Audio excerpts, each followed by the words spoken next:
Bonjour à tous, nous sommes les dimanches 15 octobre 2023. Merci de votre fidélité et bon dimanche. Et là, nous sommes au rendez-vous de l'actualité expliquée avec la sœur Aimée Moussinga TV. Merci aux nouveaux abonnés qui se sont ajoutés dans notre famille, sœur Aimée Moussinga TV. Comme d'habitude, je vous donne d'abord les nouvelles de l'Église, ensuite les nouvelles de la République démocratique du Congo. Pour ce qui concerne l'Église, à l'occasion du 150e anniversaire de la naissance et du centenaire de la béatification de la Sainte Thérèse de l'Enfant Jésus, le pape François vient de publier en ce dimanche 15 octobre 2023 une exhortation sur Sainte Thérèse de Lisieux intitulée « C'est la confiance ». Rappelons que Thérèse de l'Enfant Jésus, c'était une jeune religieuse morte à 24 ans. Elle est patronne des missions, patronne de la France. Une de ses phrases, « C'est la confiance et rien d'autre. Il n'y a pas d'autre chemin pour nous conduire à l'amour qui donne tout. » Ça, c'est Sainte Thérèse. Donc, il y a les saints sont nos modèles. Nous pouvons imiter une vertu comme elle, faire tout par amour. Faire tout par amour, nous pouvons aussi faire tout par amour, en pardonnant par amour, en aimant par amour, en aidant par amour, ça pourra nous aider. Voilà pour tout ce qui concerne les nouvelles de l'Église aujourd'hui. Revenons maintenant aux nouvelles de la République démocratique du Congo.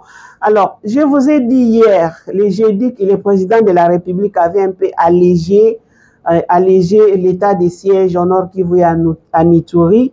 Et il y a eu des réactions entre autres, la sénatrice Francine Muyomba, qui disait que le président ne devait pas d'abord les faire sans que l'Assemblée nationale puisse promulguer la loi ou le Sénat. Et c'est ce qui a été fait hier. Donc, d'abord, on n'a pas respecté la Constitution. Après, on s'est rattrapé. Alors, on nous signale que samedi, en fin d'après-midi, l'Assemblée nationale a pu, le projet de loi portant autorisation de l'état de siège sur une partie du territoire national de la République démocratique du Congo lors d'une séance plénière au Palais du Peuple. Au terme de ces textes de loi, est autorisé conformément à l'article 144 alinéa 5 de la Constitution une période de 15 jours prenant cours le 14 octobre 2023 dans la province de l'Ituri et du Nord Kivu. Donc, on s'est ressaisi quand même. Et le Sénat et puis l'Assemblée nationale a promulgué la loi pendant 15 jours encore pour l'état des sièges. La République démocratique du Congo est désormais dotée d'une plateforme de gestion intégrée des visas électroniques. C'est le ministre des Numériques, Désiré Casimir, qui l'a annoncé à la 115e réunion du Conseil des ministres. Donc, si vous avez besoin de visas, vous pouvez aussi les commander à partir de numérique, de là où vous êtes, partout où vous êtes à travers les mondes. C'est déjà quand même un progrès à saluer. 49 morts et 120 disparus dans la nuit du vendredi au samedi 14 octobre 2023 en Mbandaka, dans un naufrage, un petit bateau qui quittait les ports de Mbakita en Mbandaka en partance du territoire de Bolomba. Bon, ceux qui connaissent un peu la province de Mbandaka connaissent. Et le gouvernement de la province de l'Équateur ne s'est toujours pas prononcé. Comme toujours, on attend. Mais certaines familles qui sont éprouvées se démêlent avec l'aide des volontaires pour chercher les corps de l'air. Et parce qu'est-ce qu'ils vont faire? S'ils attendent, le gouvernement ne réagit pas et ils peuvent se mettre à chercher. Ceux qui savent que mon frère était là, ma soeur, donc on est tenté encore de chercher les corps, de repêcher les corps, les bilans encore. Le bilan sera vraiment lourd. On viendra quand on aura les bilans exacts pour vous donner les nombres.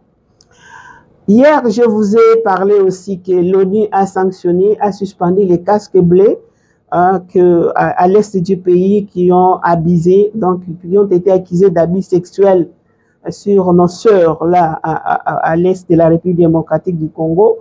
Maintenant, nous venons d'apprendre que ces casques bleus des contingents sud-africains ont été répatriés chez eux. Vous voyez, au lieu de les punir, au lieu de les sanctionner parce que les abus sexuels sont, selon la loi congolaise, on punit. Je pense que chez eux aussi. Mais on les fait partir chez eux calmement et puis là, ils vont partir, ils continuent leur vie normale. Et puis ici, nous, nos frères et sœurs, subissent ces traumatismes psychologiques et aussi physiques. Allez-y comprendre. Denis Esanga, l'un des candidats présidents de la République aux élections donc présidentielles du 20 décembre prochain, a présenté le samedi 14 octobre dans la salle du spectacle Chouzbis sa vision pour les prochains quinquennats de 2024 à 2028 ainsi que son programme axé sur 5 piliers. Et Denis Esanga, dans sa vision, s'est définie comme suit: servir par devoir pour la refondation du Congo. Le président du parti d'envol, donc Esanga, met l'accent sur 5 piliers qu'il estime innovateurs et porteurs d'un nouveau paradigme ayant pour finalité de répondre chacun à une problématique précise constituant un frein au développement de la République démocratique du Congo. Nous pouvons que souhaiter à Denis Esanga bonne chance. Hein. Dans la vie, il faut savoir rêver et puis proposer, et parfois, ça passe. Hier, on nous a signalé que la SADC est en mission officielle ici en République démocratique du Congo, même si on ne le dit pas, mais c'est comme ça. Alors, la délégation de la SADC a rencontré la CENI et quelques personnalités politiques et quelques partis politiques. Et parmi les partis politiques rencontrés, il y a aussi l'FCC. Et sur son compte Twitter, Marie-Ange Mouchobekwa explique que, au cœur de ces échanges avec ces délégations, il y a eu d'abord question de processus électoral. L'FCC a réitéré ses préoccupations majeures, à savoir la représentation de l'opposition FCC au sein de la CENI. Il continue à réclamer ça. Il demande aussi une cour constitutionnelle équilibrée et véritablement indépendante. Aussi, une loi électorale consensuelle et qui garantit plus de transparence. Sécurité physique des acteurs de l'opposition qui sont malmenés et le rétablissement de la sécurité dans la partie de l'Est de la République démocratique du Congo ainsi que dans les provinces de Mai-Ndombe. C'est ça les revendications de FCC. Ils ont parlé avec la délégation de la SADC. Sûrement, la SADC continue sa mission. Ça va aboutir à quoi? Certains disent au dialogue, au glissement. Nous ne savons pas. L'avenir nous le dira. Mais parfois, certaines choses nous rattrapent d'une manière ou d'une autre. Jeudi. Dimanche 15 octobre 2023, après l'affaire de 200 millions de surprofits, revoici les Sycomines. Sycomines, c'est une société dans la violation des textes et des lois de la République démocratique du Congo. Cette entreprise minière continue de fouler aux pieds tout l'arsenal juridique de la République démocratique du Congo. La Sycomine n'est pas d'ailleurs à son premier forfait, on peut le dire.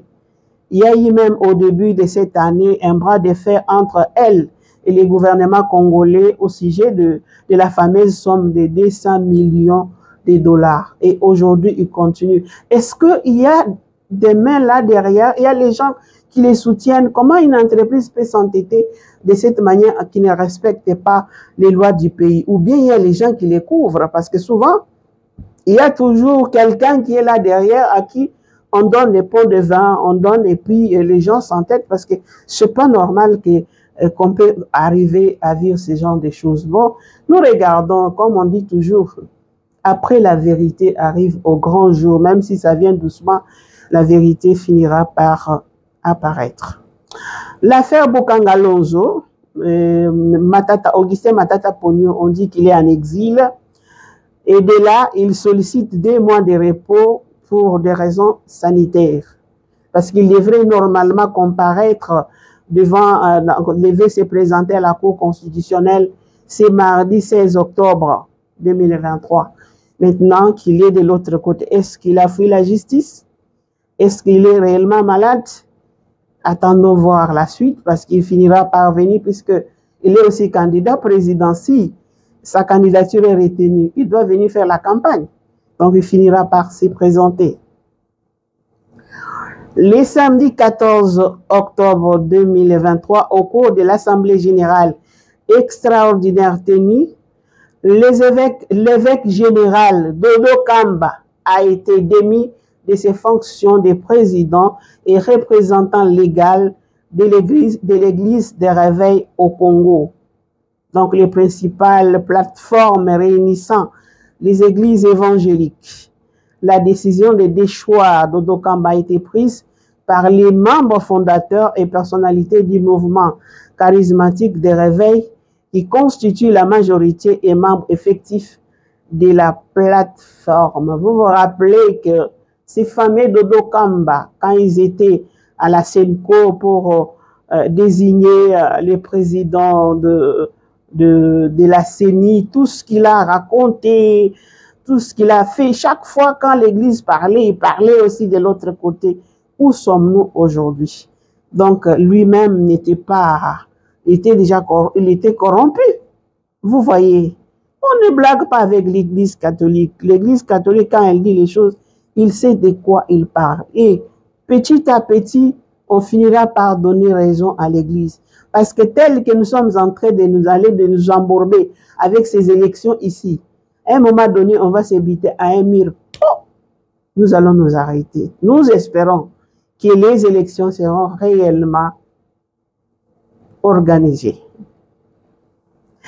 On signale aussi qu'à Yakoma, une cité située à 200 km de Badoliti, chef-lieu de la province du Nord Ubangi, donc cette cité est confrontée à une catastrophe naturelle majeure à la suite d'une forte pluie des fortes pluies qui se sont abattues sur la région. Il y a plus ou moins 60 maisons, 60 habitations dans l'eau, submergées dans l'eau. Alors, vous, les ressortissants peut-être de cette localité ou les gens de bonne volonté, essayez d'appeler, de venir en aide, aider nos frères et sœurs.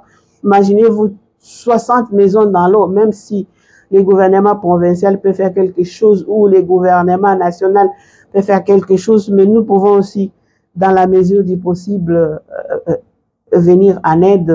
Il y a toujours les gens de bonne volonté qui peuvent les faire. L'Assemblée pour la République, donc de Moïse Katumbi, a réagi face à ce que Martin Fayulu a déclaré qu'il serait, lui, candidat unique de l'opposition. Alors, la plateforme de l'ensemble n'a pas digéré cette manière de faire de Martin Fayulu. Il lui traite d'un ingrat parce qu'il n'est pas reconnaissant qu'en 2018, c'était grâce à Bemba, Bazaïba, Muzito, Katumbi et tout le monde était derrière lui. C'est tout le monde qui était contre Kabila. C'est comme ça qu'il a été voté et ils ont fait la force.